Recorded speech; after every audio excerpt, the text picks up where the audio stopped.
Welcome to another episode of Schooling in a Pandemic.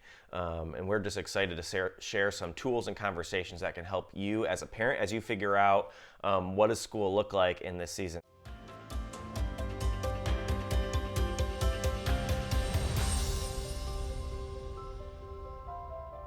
So I'm actually on Zoom today with my friend Craig Miller. He is a high school principal in our area. And so like many of you, this conversation is happening remotely, happening on Zoom. And so I know for you as parents, that's kind of the way. Maybe you're having parent-teacher meetings that way. Your kids, many of our kids are on our computers this way for school right now. And so one of the things we realize in the midst of this kind of new and crazy world is we're all in this together. And so whether your kids are in the public school system and they're meeting online, maybe they are beginning to transition back to in-person, maybe they're in a private school already in person, maybe they're doing a more traditional homeschool route, whatever it is, this is new for all of us, and we're all in this together, and we all have similar fears and worries and questions. And so I wanted to invite Craig to share a little bit with us today because of his unique perspective as a dad and as a high school principal and some of the conversations he's able to be a part of in this. And so, Craig, one of the things I wanted to just start out by talking about is as parents, there are so many fears right now when it comes to kids' education and particularly our role as parents in our kids' education. Because for us as parents, if we're present and engaged in education, it helps our kids. But right now, we have no idea how to do that. And so, in your conversations with parents, when we're trying to figure out there's so many things that parents are afraid of. Like, what do you say to the parent who is thinking like, I don't know anything about how to help my kids on Zoom. I don't know algebra. I don't know this. Like, how do you help parents navigate those fears and know what to actually spend their time worried about with their kids? Sure. Well, first, thanks for having me, RJ. I appreciate it. First, it's take a breath. You said this before. We're all in this together. It's a first for everybody. Educators many educators are now teaching in a remote environment. That's not something that they had gone to school for or had planned for. So the anxiety level of everybody is extraordinarily high. But take a breath. And I think communication is critical. Communication with your own children, within your family, communication with the school, with the principal, teachers especially. But just being open and understand that it's okay that you don't know. Patience is going to be critical. I think one of the key things, and as a father, that I see when my children are struggling with something at home is I have to be patient. And a lot of times kids are resilient, so they're going to pick it up. If they miss a couple of math problems, it's okay. It's not the end of the world. Don't make that your die on the hill. But just communicate. If you have questions with especially, with what's going on, you can contact your student's teacher. Contact the school. If you're in a remote setting and you're having technology questions, it's okay to contact the school. They can help guide you to somebody else or talk through. I'll be honest, I was not a Zoom wizard when we started this whole pandemic, but talking to my own friends who've used that for me, meetings that worked in private sector, whether business or some things like that, tips and tricks for that. But it's okay right now to be nervous, but know that everybody's working really, really hard to support your students. And this is a partnership. That's really good. So when you're talking about being patient, when I hear that, right, it's being patient with our teachers and staff as they're figuring out, be patient with our own kids as they're trying to figure out and as they're adapting. One of the things that keeps coming to mind, though, is like, do I need to be worried that my kids are going to fall behind? Like, how high should that be on my list right now? Sure. You got to remember, everybody's kind of in the same boat, right? And we know that kids are resilient, and we know, speaking from a secondary level and in the courses I've been or classes I've been in, I see outstanding things happening. And with my own children, I see those good things that are happening too. Kids are resilient, and we know they're going to bounce back. having this crazy high expectation and I don't want to say you set the bar low, but understand that there's going to be inherent challenges because, in many cases, like you and I, again, being remote, there's not somebody in person that's able to kind of help immediately. You got one kid that might be hidden on a screen, right? And the teacher does a great job. Our educators are doing a great job of getting to them. But you don't have to worry, that they're not going to have every algebraic expression or, stuff that you can do. You can do things, when you're not on camera or not in school. You can have students practicing. I'm going to tell you right now, literacy is huge. So having kids read, but let them choose something that excites them. Let them find something that works for them and work with them on that. Especially if they're reading during off hours. My younger son loves graphic novels in terms of Captain Underpants and Dogman and stuff like that. And he really likes to read that on his own time. That's practice right there.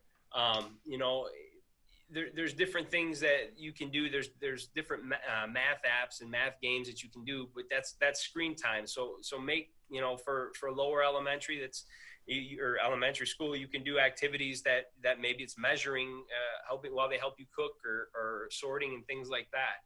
So, from a falling behind standpoint, we understand in some cases students haven't been in a traditional school building in 6 months, and we know that there's going to be a little bit of lag, but kids are resilient. Our staff, it doesn't matter where you are, what district, or if you're homeschooling, we know you're providing quality education, and just be confident in that. I know it's scary. I know that we measure everything by grades and academics, but just make sure you're talking to your student as well and see where they're at, kind of gauge where they're at and how they're feeling. Again, I go back to talking to their teacher. It's one thing if you're at an elementary level and you have one or maybe two teachers. It's another thing when your student has 6 teachers. Yeah. But don't be afraid. I always hear, I don't want to be that parent. Well, that's okay. You're a concerned parent, right?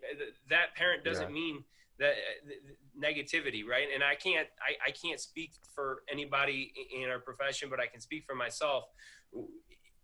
You're concerned, and that's okay.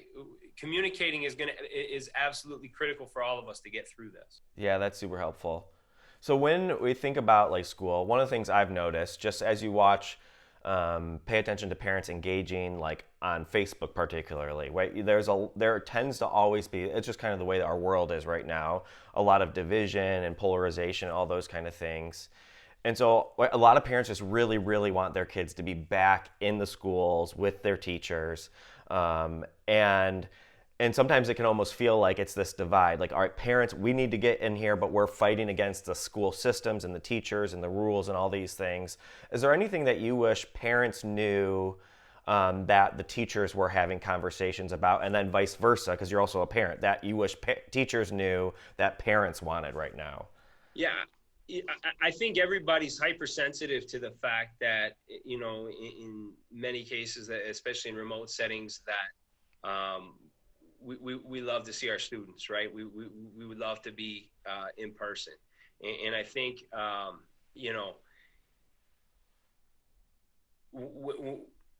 nobody that I know, no educator that I know went into this to be teaching from a remote setting. It's kind of been the hand that we're dealt, but student safety and security is at the forefront of everything that we do as educators. And like you said, there's the divide. For all the people that I talk to that are itching to get back, there's a good amount of people that are in the same boat, right? And I think everybody needs to be I don't want to say patient, but patient. But also be respectful of the fact that what works for me and my family may not work for you and your family, RJ. And I think when we talk to people and we're like, oh, I can't believe that you don't want to be back, or I can't believe that you're ready to come back. There's no wrong answer for your family. And our educators, it doesn't matter what district you are or where you're at, or if you're in person or if you're remote. everybody wants what's best for the safety of the students and for the safety of the staff.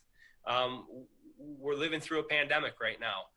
No one ever thought that we would be doing things the way that we're doing, and we've kind of had to change the way that we're doing everything essentially overnight. And I just want everybody to know that there's patience. All the educators that I know, whether they're in our district or different districts, all the parents that are homeschooling, everybody wants what's best for the kids. And we know that. And we want to make sure that we're doing so in a setting that's going to be safe and secure. And it's not a one size fits all, right? It's not what's good for one district is good for another. There's different sizes of districts. There's different sizes of buildings. There's things that work. There's different students learning different ways. You have your special ed population, and maybe you have your English language learners. Everybody's at different levels. And so we just need to be understanding, I guess, and respectful of other people's positions, because in a high school like that I work in, there's a significant amount of families, right? And in every family, something's going to be different. And so treating everybody as a one size fits all is probably not the best thing. But just be civil. And I know you talked about it, Facebook, everybody's out there and everybody preaches from the rooftops, and it's an outlet, right? And it can be really good, right? And it can also be detrimental. But I think by and large, what I would want, like, I have patience with my kids' teachers, because I see it being on. I hate to use the front line, but being in the front line in education, like I see it too, right? Teachers are working really long hours, right? They don't see that. We live in this culture of now, and we try to answer people as quick as possible. But when you have 180 kids, right? If you're a secondary teacher and you have 180 kids, you may not get that email back immediately, right? And everybody's working through it. And I'm just asking, as an educator, to be patient, but also as a father, to be patient and be patient with your kids. Okay. Their academic scores are not a reflection of your parenting, so to speak. A lot of times we get this: if my kid's not doing well academically, I failed as a parent. That's not the case. Just be patient with your kids, engage your students in conversation. If you have questions, engage their teachers. Email is a great way right now to be able to get in touch with them, depending upon the platform that the school district or the school is using. It could be Schoology or all the other things that are out there. But, if you have questions, just ask. Yeah, that's great. Craig, thank you so much for taking some time just to talk through this. I would love to close just with a prayer for parents, for teachers who are watching, and for you and your staff, because it's a hard time to figure all this out. So, Jesus, I just thank you so much just for this opportunity to talk about parenting and schooling and education during this crazy pandemic world. And so I lift up all the parents who are trying to figure this out. Help those parents feel like they really, truly are doing what is best for their kids, and help them to be confident that their kids' education and their kids' grades isn't a reflection on their parenting. I pray for all the teachers who are trying to figure out new things, for the teachers who are trying to innovate right now, for the teachers who are just trying to get by, for the teachers who just really, really miss seeing their kids. I pray that you would bless them, support them, encourage them in this. I pray for Craig and his staff, and just all the incredible ways that they are serving in their school and their community. Thank you for teachers like them that can model what it looks like to love and see and know family so well during a difficult time. So thank you for this conversation, and thank you that we can all be in this all together. In your name we pray. Amen. Thank you so much. Thanks, RJ. I appreciate it. Thanks for the time. No problem. If you enjoyed this conversation, don't forget to hit like and subscribe. You can even ring that bell so you can be alerted when new videos are showing up. That way you can follow more conversations like this, as well as other conversations that are happening on this channel.